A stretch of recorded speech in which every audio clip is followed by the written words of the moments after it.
अस्सलाम वालेकुम, मैं हूं उदा हाशमी। आप मुझे मेरे फेसबुक और यूट्यूब चैनल के ऊपर देख रहे हैं। क्या पाकिस्तान के पॉलिटिकल ग्राउंड्स में जो है हवाओं के रुख बदलते नजर आ रहे हैं? क्या अमेरिका इमरान खान को वापस प्राइम मिनिस्टर की पोजीशन के ऊपर लाना चाहता है? क्योंकि कुछ ऐसी डेवलपमेंट्स देखने में आई हैं गवर्नमेंट से मुतल्लिक, पाकिस्तान तहरीक इंसाफ से मुतल्लिक या इंटरनेशनल ग्राउंड्स में, कि आपको नजर आ रहा है कि चेंजेस आने वाले हैं। सबसे पहले तो यूएन का वर्किंग ग्रुप की तरफ से जी रिपोर्ट पब्लिश की गई है, 17 पेजेस के ऊपर मुश्तमिल है। इमरान खान के अरेस्ट को इंटरनेशनल लॉ की खिलाफ वर्जी करार दे दिया है। उसके अलावा जी इमरान खान का अरेस्ट आर्बिटरी अरेस्ट है, और उर्दू तर्जुमा इसका आप आसानी वाला इस तरह कर सकते हैं कि जो पाकिस्तान की अथॉरिटीज़ हैं वो एक दिन सो के उठी और उन्होंने ये नहीं देखा कि क्या इंटरनेशनल लॉ फॉलो हो रहा है या नहीं, क्या पाकिस्तान का लॉ फॉलो हो रहा है या नहीं, क्या इससे ह्यूमन राइट वायलेट होता है, मुल्क की मईशत के ऊपर इफेक्ट आता है। कोई चीज़ इन्होंने जो है वो कंसिडर नहीं की। इनका दिल किया और इन्होंने इमरान खान को उठा के जेल में फेंक दिया। उसके बाद इसकी पार्टी पाकिस्तान तहरीक इंसाफ को टॉर्चर करके कॉर्नर कर दिया इन्होंने। ये है जी आर्बिट्री का मतलब, कि अथॉरिटीज़ ने अपनी मनमानी की है इमरान खान के साथ और उसकी सियासी पार्टी पाकिस्तान तहरीक इंसाफ के साथ, जो कि मुल्क की जो है सबसे बड़ी सियासी जमात है।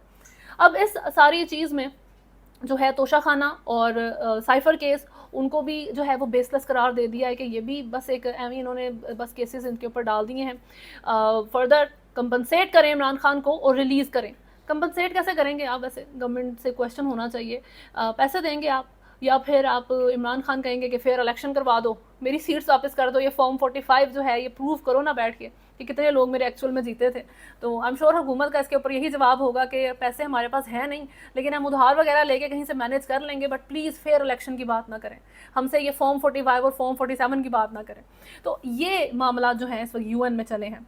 बड़ी डिटेल्ड रिपोर्ट है, इसको पाकिस्तान तहरीक इंसाफ के जो लीडर्स हैं, ख़ास तौर पे जो अब्रॉड हैं, उनके लॉयर्स की तरफ से इसमें जो है वो हकाइक को पेश किया गया है यूएन के सामने। ये प्रॉपर तरीके से एक रिपोर्ट बनाई गई है। एक ये बयानिया और एक नैरेटिव बनाने की कोशिश की गई है कि जी पाकिस्तान तहरीक इंसाफ जैसे हर जगह पैसे देता है, इकोनॉमिस्ट को भी पैसे देता है, टेलीग्राफ को देता है, और उसी तरह इन्होंने यूएन को भी जो है एक पूरा एक आपने एक हायर की कंपनी, उन्होंने पहले आपको यूएस कांग्रेस तक रसाई दी, अब उन्होंने आपको यूएन तक रसाई दे दी है। देखिए, अगर हर चीज़ पैसों से इतनी आसानी से होती, एक क्वेश्चन है, एक सोचने की चीज़ है, कॉमन सेंस है, कि अगर इतनी ही जो है ये इतना आसान होता ये सारे मामला चलाना, तो फिर बड़े सारे मुल्क बैठे हैं, बहुत सारी एंटिटीज़ हैं ऐसी जो पैसा इस्तेमाल करके अपने मामले को यूएस कांग्रेस में या यूएन की जो इस वक्त यूनाइटेड नेशंस है वहाँ पर ले जाकर अपने हक में बयान दिलवा सकते थे।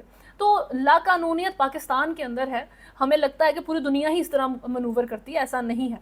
अगर पाकिस्तान के तरीके से पूरी दुनिया चलती तो अभी तक बची ही ना होती, ठीक है। और दूसरी तरफ यूएन की जो वर्थ है उसके ऊपर क्वेश्चन मौजूद है, वो एक डिबेटेबल चीज़ है, क्योंकि इसराइल पैलेस्टाइन की वॉर से मुतल्लिक यूएन ने बहुत रेजोल्यूशंस पास की, बहुत सी स्टेटमेंट्स आई, उन्होंने कंडेम किया, उन्होंने इसराइल को जो है अकाउंटेबल करने की कोशिश की, वॉर क्राइम्स जो है उसके लिए जो है इनको अक्यूज़ किया गया। लेकिन इसराइल ने इसके ऊपर क्या रिएक्ट किया? उन्होंने यूएन चार्टर जो है उसको फाड़ा। उन्होंने कहा जी यूएन अगर इस तरह की हरकत करेगा तो ये पता लग रहा है कि ये ज्यूज़ को नफरत करता है, ये रेसिस्ट है, और इस तरह की जो है वो उल्टा यूएन के ऊपर उन्होंने एक्यूजेशंस लगाई। तो नज़र आया कि शायद यूएन की भी कोई वर्थ नहीं है, कोई औकात नहीं है। तो पाकिस्तान की गवर्नमेंट को क्या पड़ी है कि इमरान खान को अगर वो कह रहा है कि ये जो है रिलीज़ करें, ये आप इंटरनेशनल लॉ वायलेट कर रहे हैं, ये आर्बिटरी अरेस्ट है, आपने मनमानी की है, आपका दिल किया तो आपने अरेस्ट कर लिया है। तो अगर एक मुल्क इस तरह बिहेव कर सकता है, सर पे चढ़ सकता है यूएन के, तो पाकिस्तान क्यों नहीं? पाकिस्तान की जो गवर्नमेंट है वो भी यही हरकत करेगी कि जब भाड़ में जाओ। जब इसराइल कह सकता है इस तरह की बात, तो वाई नॉट अस? अब इसमें अमेरिका का फैक्टर जो है वो फिर आ जाता है। यूएस जो है एक बहुत इम्पॉर्टेंट मुल्क है, ऑब्वियसली आपसे ज़्यादा किसको पता होगा, और इस सारे मामले में भी यूएस का ही रोल है। यूएन के जो भी उन्होंने रेजोल्यूशन पास करनी थी या कंडेम करना था या अकाउंटेबिलिटी उन्होंने डिमांड की थी इसराइल से, उसमें अगर यूएस भी यूएन के साथ आ जाता, दैन इसराइल जो है they would have had to do something about it. तो उनको फिर जो है थोड़े से अपने आप को जो है ना नीचे करना पड़ना था, लेकिन सिंस यूएस की फुल सपोर्ट है इसराइल को, तो उनको कुछ भी नहीं करना पड़ा। अब अगर यूएस यूएन की इस रेजोल्यूशन में इमरान खान की साइड चाहता है, वो ये चाहता है कि जी इस गवर्नमेंट को जो है अब ये हमारे फ़ायदे की नहीं रही, अब हमें इनसे मज़ा नहीं आ रहा, अब ये हमें उतने जो है वो हमारे पॉइंट्स पूरे नहीं कर रही, तो हम इमरान खान को ले आते हैं, इमरान खान एक ज़्यादा फेवरेबल चॉइस रहेगा। तो हाँ जी, यूएन की ये बात जो है गवर्नमेंट को माननी पड़ेगी। और इसमें जो बाइडन की गवर्नमेंट है, डोनाल्ड ट्रंप की गवर्नमेंट है, ये मैटर नहीं करता। इसमें अमेरिका की भी एक इस्टेब्लिशमेंट है, उनकी एक फॉरेन पॉलिसी है किसी मुल्क की तरफ, वो मैटर करती है। अगर उनकी इस फॉरेन पॉलिसी में पाकिस्तान में Imran Khan is a better choice तो फिर वो आ जाएगा।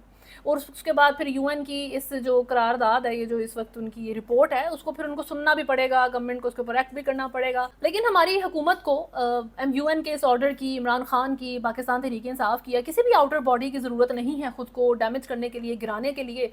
उनके लिए ये IMF और बजट ही काफ़ी है जो इनको स्क्वीज़ करेगा।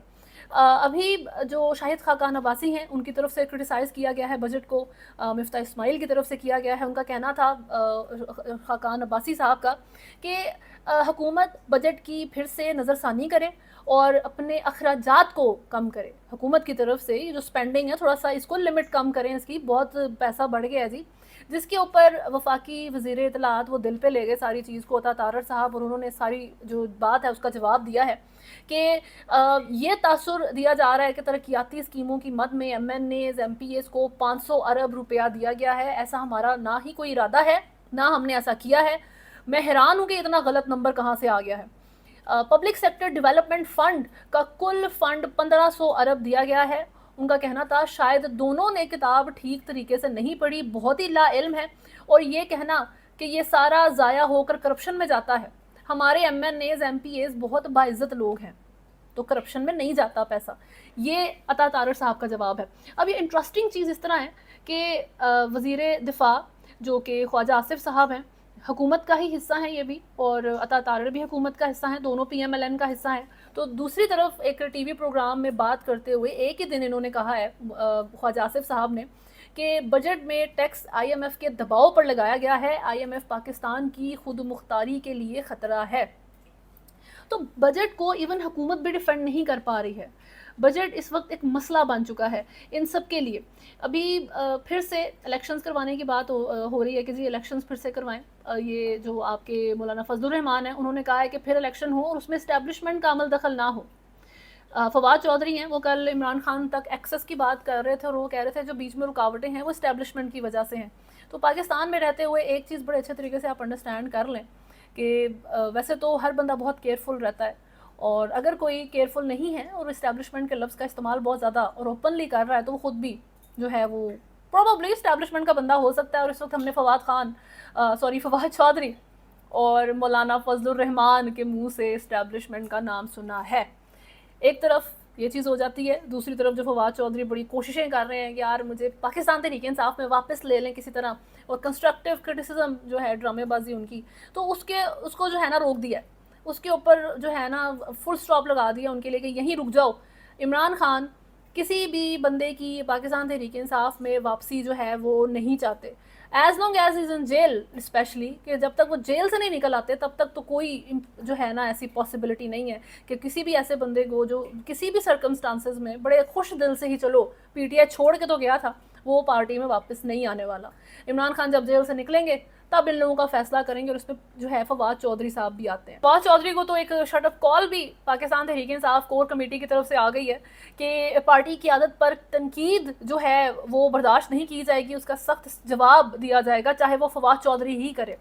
तो बात ये हो रही थी कि जो लोग छोड़ गए थे पार्टी, जितने भी बुरे दिल से या बहुत दुखी दिल से छोड़ के गए थे, वो पार्टी में वापस नहीं आ सकते। इसके लिए जो है एक कमेटी भी तश्कील दे दी गई है, 7 रुकनी ये कमेटी है जिसको हेड करेंगे जी शाह महमूद कुरैशी साहब, और इसके अंदर असद कैसर, हामिद खान, शहरियार आफरीदी, बैरिस्टर गौहर और शिबली फराज शामिल होंगे। ख़वातीन में इसमें जो है शानदाना गुलजार हैं, जो ख़वातीन की सारी रिपोर्ट देखेंगे कि कौन कौन छोड़ के गया, क्या बेसिस थी, क्या बहाने बना रहे हैं आप ये बैठ के। अब इसमें आप देखें जी शहरियार आफरीदी का नाम भी शामिल है, इसके अंदर शिबली फराज भी शामिल हैं, और इसमें शानदाना गुलजार भी शामिल हैं। ये 3 नाम ऐसे हैं जिनसे फवाद चौधरी को मसला है। फवाद चौधरी ने इनसे मुतल्लिक जो है बात भी की थी, उन्होंने शानदाना गुलजार को भी टारगेट किया था, उन्होंने शेर अफजल मरवत बेसिकली उनको टारगेट किया था, शिबली फराज नहीं, शेर अफजल मरवत को टारगेट किया था, और शहरियार आफरीदी को टारगेट किया था। शिबली फराज से शेर अफजल मरवत साहब को मसला है, बहुत कॉम्प्लिकेटेड जो है वो सिचुएशन चल रही है। तो इस वक्त फवाद चौधरी और शेर अफजल मरवत दोनों ही खुश नहीं होंगे, क्योंकि उन दोनों के जो बड़े ऐसे करैक्टर जो बिल्कुल ही उनको पसंद नहीं है, शानदाना गुलजार साहिबा, शिबली फराज, शहरियार आफरीदी, वो सब इस कमेटी के अंदर मौजूद हैं। जो ऐसे लोगों को पार्टी में नहीं आने देगी जो पार्टी छोड़ के गए थे। ये एक तरफ सिचुएशन हो जाती है। दूसरी तरफ एक बहुत सैड रिपोर्ट है, बड़ी मेरा ख्याल है हमारे लिए बड़ी अलार्मिंग होनी चाहिए ये रिपोर्ट, जिसमें ये कहा जा रहा है कि जी फॉर्मर CIA ऑफिशियल हैं, उनकी तरफ से ये बातें बताई गई हैं कि $million has been paid to Afghan Taliban को $1 million पैसे दिए गए हैं कश्मीरियों को और सिख जो एक्टिविस्ट हैं उनको पाकिस्तान के अंदर मारने के लिए। जी ये रिपोर्ट है। More than 20 Kashmiri and Sikh activists have been killed in Pakistan in past 2 years by unknown gunmen. पिछले 2 सालों में 20 से ज़्यादा कश्मीरी और सिख एक्टिविस्ट पाकिस्तान के अंदर मारे गए हैं अननोन गनमैन की तरफ से। अभी रिसेंटली तो आपके एक रिटायर्ड ब्रिगेडियर तक को पंजाब में जो है अननोन गनमैन ने जो है ना गोलियां मार के जो है वो कत्ल कर दिया था। अब 2 साल का जो यहाँ पे लफ्ज़ इस्तेमाल हो रहा है ये बड़ा इंपॉर्टेंट है। पिछले 2 साल से आप क्या कर रहे हैं? पिछले 2 साल से पाकिस्तान का सारा फोकस किस तरफ है? पाकिस्तान की जो अथॉरिटीज़ हैं उनका पिछले 2 साल से फोकस किस तरफ है, ये सोचने की चीज़ है, क्योंकि नंबर इंपॉर्टेंट है। पिछले 2 साल से आपका फोकस है जी इमरान खान, उसको जेल में कैसे डालना है, फिर उसको जेल में रखना कैसे है, उसके ऊपर नया केस कैसे डालना है, उस केस को मेंटेन कैसे रखना है। अच्छा, जिस केस में अदालत ने जो है इमरान खान को छूट दे दी है, नया इस केस के अंदर से किस तरह हम कोई पॉइंट निकाल सकते हैं। तोशाखाना में नया पॉइंट निकालते रहे हैं। अलकायदा ट्रस्ट केस को जो है अभी सुप्रीम कोर्ट में जो है वो चैलेंज करने लगे हैं। अच्छा चलो, गद्दारी का केस नहीं प्रूव कर सके, करप्शन का केस नहीं प्रूव कर सके, तो हम अब इद्दत का केस वो मेंटेन रखते हैं। ये प्राइवेट केस है, इसको हम प्रूव तो नहीं कर सकते, लेकिन वही जी आर्बिटरी चल रहा है ना मुल्क के अंदर, सब कुछ मनमानी है, दिल किया कर दिया। लॉ किसने देखना है जी, कानून की क्या ही पड़ी है, किसी को कोई फॉलो करे इसको। तो ये सिचुएशन है। हम बाद में देखेंगे कि 20 कश्मीरियों को और 20 सिख एक्टिविस्ट को पाकिस्तान के अंदर, जो पाकिस्तानी थे, जो पाकिस्तान की प्रोटेक्शन में थे, आपके लैंड के ऊपर मौजूद थे, उनको अननोन गनमैन जो प्रॉबली रॉ फंडेड थे या जो भी आप उसको कह सकते हैं, किसी भी फॉरेन फोर्स की तरफ से वो फंड किए जा रहे थे, वो पाकिस्तान के अंदर आके आपके मुल्क के अंदर एंटर होके आपके मुल्क के शहरियों को कत्ल कर जाते हैं। Doesn't matter. आप ये बताओ भी इमरान खान जेल में है कि नहीं, आप ये बताओ इमरान खान के केसेस जो है वो मेंटेन है, जज को प्रेशर डाला था कि नहीं, जज सही है। ये है फोकस 2 साल से आपका, ये कर रहे हैं आप 2 साल से, पाकिस्तानियों को प्रोटेक्ट नहीं कर रहे। बल्कि चलें ये भी थोड़ा सा आप इसको थोड़ा सा साइड पे करें, इमरान खान तो चलें पॉलिटिशियन है ना, पॉलिटिशियन तो जेल में जाते रहते हैं, तो पाकिस्तान की आवाम में कौन है जो ऐसा लग रहा है जो सही नहीं है, जो हमें जो है वो ख़तरा हो सकता है उसको, तो उसको ही पकड़ लें। चाहे वो किसी एक ऐसे जर्नलिस्ट है, उसका भाई है, उसका वो ब्रदर इन लॉ है, या वो जर्नलिस्ट खुद है। दीज आर द थिंग्स जो फोकस है 2 साल से पाकिस्तान का, पाकिस्तान की अथॉरिटीज़ का। तो बहरहाल ये मामलात हैं पाकिस्तान में। UN की तरफ से जो रिपोर्ट है उसमें ये भी कहा गया है कि इमरान खान की एज ऐसी है जिसमें आप इस तरह की पनिशमेंट एक बंदे को नहीं दे सकते। डोनाल्ड ट्रंप के ऊपर जब ये भी जो कन्विक्शंस लगी हैं, जो उनको गिल्टी करार दिया गया है, उसमें उनकी एज को भी फैक्टर बनाया है कि इसकी एज ऐसी है कि इसको फाइन मोस्ट प्रोबेबली हो सकता है, जेल में नहीं डाल सकते, बिकॉज इज 70+। ये 70 साल से उम्र इसकी ज़्यादा हो चुकी है। इमरान खान की भी उम्र 70 साल से ज़्यादा है, वो 71 ईयर्स ओल्ड है और आपने उसको जेल में डाला हुआ। ये पॉइंट भी UN के 17 पेजेस के अंदर मौजूद है। लेकिन आर्बिट्री, ये एक नया मेरा ख्याल है लफ्ज़ बड़ा ज़बरदस्त है कि आर्बिट्री मामला चल रहे हैं, कोई बंदा उठाया जाए आर्बिट्री है। इद्दत का केस, उसका फैसला क्यों आप इस तरह का दे रहे हैं यार, आप लोगों को पता भी नहीं है, प्राइवेट मैटर है, किस तरह प्रूफ कर रहे हैं आप। नहीं यार, आर्बिट्री केस था, आर्बिट्री वर्डिक्ट आया है, और इमरान खान 71 के हो के भी जेल के अंदर मौजूद हैं। आर्बिट्री है जी, टेंशन ना लें। खैर, अभी तक के लिए खबरों में इतना ही है। अगर आपने चैनल को फॉलो नहीं किया हुआ तो सब्सक्राइब करें, वीडियो को लाइक एंड शेयर ज़रूर करें। अल्लाह हाफ़िज़।